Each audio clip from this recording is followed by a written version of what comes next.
Which player that flipped to the Huskers or was a new commit on Wednesday will make the biggest impact at Nebraska? Well, not Raiola. Yeah, let's take Raiola out of the question. Donovan Raiola. Or excuse me, Yes. Dylan Raiola. I mean, Neither of them. You talking about just the guys that went Wednesday? Yeah. Who? Yes, a couple of guys that flipped today. God, I really think Vincent Shavers is a sneaky good one. The University of Miami, think how many good linebackers are in Miami. And he was committed to them for a long time. And they kind of filled up their number situation there. I think that's a steal. Like Shavers. To get a linebacker that was going to go to the U in Miami, that's from Miami, to come to Nebraska. Because they don't just take a linebacker there for the hell of it. No. That's Ray Lewis U, man. Yeah. No, I'm with you. That's a good one. That's the one I'll take. And I got to tell you, Rob, before Rob goes, I'm not qualified necessarily because I haven't looked at the film on these guys. I haven't. I mean, they're new. What are we paying you to do? Right. I've looked at the film on some of the guys, not the most recent ones. So yeah, it's a hard one for me. But I like Sean's answer. What about Sanders? Amari Sanders. Amari.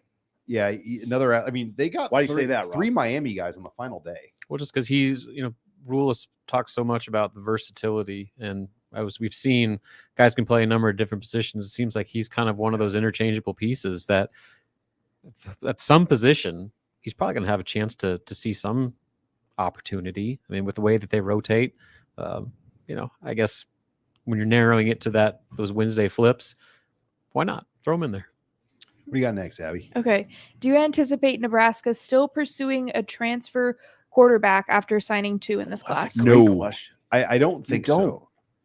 I mean, unless something drastic happens with like Chuba Purdy or Heinrich Harburg, that they've got a couple more weeks on the portal front, but I just don't see it. I mean, they got Raiola. I think Raiola, Kalen, 2 Elite 11 quarterbacks, and 2 quarterbacks with Big Ten starts under their belts. Right. Well, and if you listen to Rule closely today, he basically said they're standing pat. I mean, he's really expressed his confidence with the 4 guys, the 4 scholarship guys that they have. 2 Elite 11 quarterbacks, right, and the brother of Brock Purdy, and then Heinrich Harburg, who's got versatility. Right. It's a pretty good room. It's not bad. Who are a few players from this class that you see making an impact next season? Oh man, now I got to pull up the list because there's a lot. I mean, Carter Nelson, yeah, Raiola is a given. It's a matter of how many guys can break past that 4-game barrier. I think Keelan Smith, he'll be here early. He was the Missouri High School Football Player of the Year. Had like 1,200 yards receiving. Are we now? I don't want to overthink this. Davon Hall's got the body to do it. I mean, and hey, hold on now. What do I always emphasize at receiver? I don't like, nothing against the little guys, but I don't want to see a lot of 5'9" receivers trotting out there. Davon Hall trots out there at 6'2", what is he? He'll be about 205, 210. That's the kind of bodies you need in the Big Ten. And he can run. His miles per hour speed at the University of Tennessee's camp would have been as fast as any player on the Vols roster. Yeah, I'm going Davon Hall. What about Ja'Cory Barney? Okay. And I say that because Rule, unprompted, brought him up. Yeah. He's talked about Carter Nelson's versatility, and then he brought up Barney. The fact that, they saw him as a receiver, but he played quarterback. He can play running back. Like, he's in that conversation of guys that can play multiple spots, that inherently increases your opportunity to see the field. So he's going to have a shot. Yeah. You'll seldom hear a football coach talk about positionless offense, defense as much as Rule. I mean, he's all about That's what their program is going to be built on. Yeah. Okay, next one. What kind of impact can Dylan Raiola have on future recruiting classes? I mean, I think his name just carries so much weight around the country, and he can reach out to people and get their attention. Like, he could just say, bro, I need some help. Come help us out. We need receivers. We need this. We need that. Come win with me. And, it's like in the NFL, if a Patrick Mahomes or someone like that reaches out to you, you're going to listen. Dylan Raiola has that kind of impact on young high school players around the country. They know who he is, and when he reaches out, it carries some weight. Well, there's got to be a willingness to do it, and he seems to have that willingness, and I think charisma helps, and he's got his own kind of charismatic personality. Yeah, so what I'm suggesting is he could be a gigantic boon to the recruiting operation. I think the degree of his impact will be heavily predicated on his on-field performance. sure. If he plays it, like you said, if he goes out there and lights it up, all of a sudden his phone calls or text messages or DMs to other recruits they hit a little harder. If he struggles and just doesn't look all that great and it looks kind of disjointed, maybe that pitch doesn't resonate the same way it would otherwise. Right. Okay. What were the biggest surprises, positive and negative, for Nebraska on National Signing Day? There was, I mean, Surprises.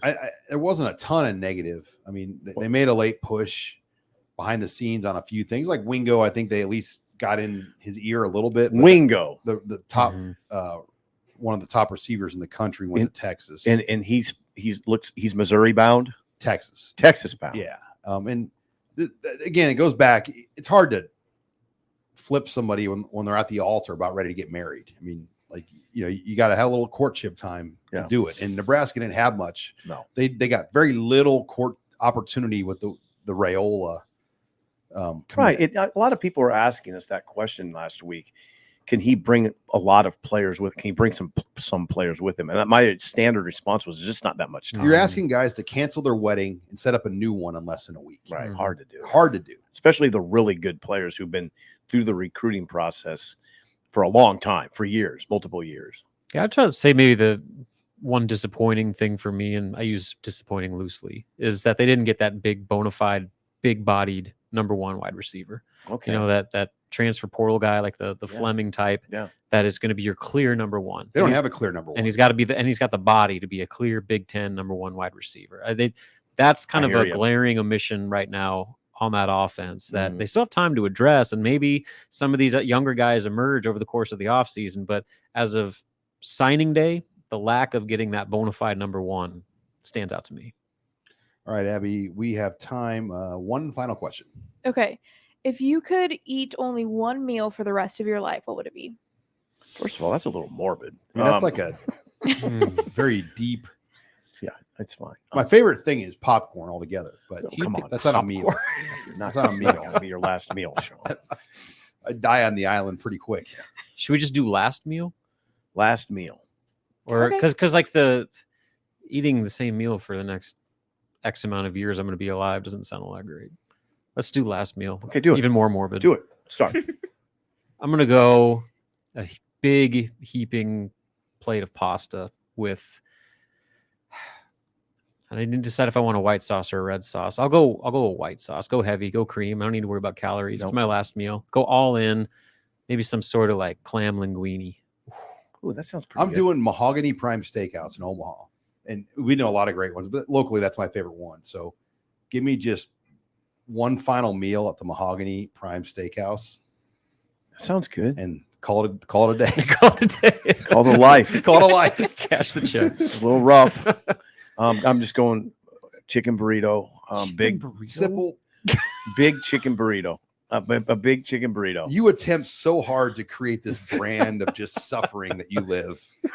It's not suffering. Just pull into Taco John's. I'm gonna get 2 margaritas for my last meal. He gets his coffee from McDonald's every day, and when I've gotten him some Starbucks, he's like, this coffee is so good. I'm like, no kidding, it's way better than that McDonald's junk. Easy on that. No, it's not junk. It's not junk. But I'd go with a big chicken burrito with 2 margs. 2 margs. And I'd probably be about it. No, I get beans and rice too. Beans and rice. Yeah, I do a Whistle Pig whiskey with my steak.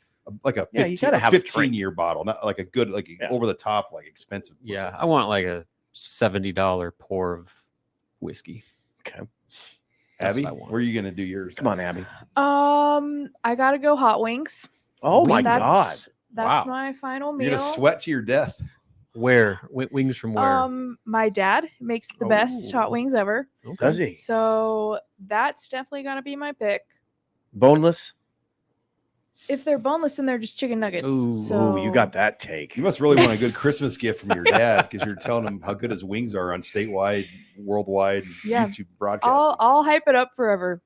That they're just chicken nuggets without. I just get boneless all the time. Saucy nugs. Yeah, they're just saucy nugs. Interesting. Hot take. Yeah, that is a hot take. Remember that Nashville hot place we went to, Hattie B's? Yeah. For the Hattie bowl B's. game. It was like Nashville. And Greg, our esteemed videographer got like a really hot one. It wasn't the hottest, but it was a hot one, and he was like sweating No, it's profusely. painful. That Yeah, place. but just dripping onto his sandwich. Like Yeah. it was a kind of concerning scene for a minute. I've Oh, never it's I was super worried hot. about him. He was like was getting rosy cheeks and sweat dripping Hattie down. B's. I don't know if there's multiple ones in Nashville. There's 2 or 3 of them, I think. Yeah, our hotel was right across the street from a Hattie B's, and there was a line every morning for lunch. Well, every Garrett Johns won like the Hattie B's like hot Nashville chicken hot wing competition where Garrett John. not a big lineman by any means, a smaller, like undersized He had the Aurora, big grizzly Nebraska beard. kid. Yeah. And he destroyed like this 330-pound Tennessee guy from the South. No And way. I mean, just destroy. It was like, but the key was he didn't eat dinner. He made that his dinner. I guess the Tennessee guy ate dinner, then tried to do the competition. Yeah. Tactical error. So Aurora, Nebraska ate the most Hattie B's hot wings and that deal out there.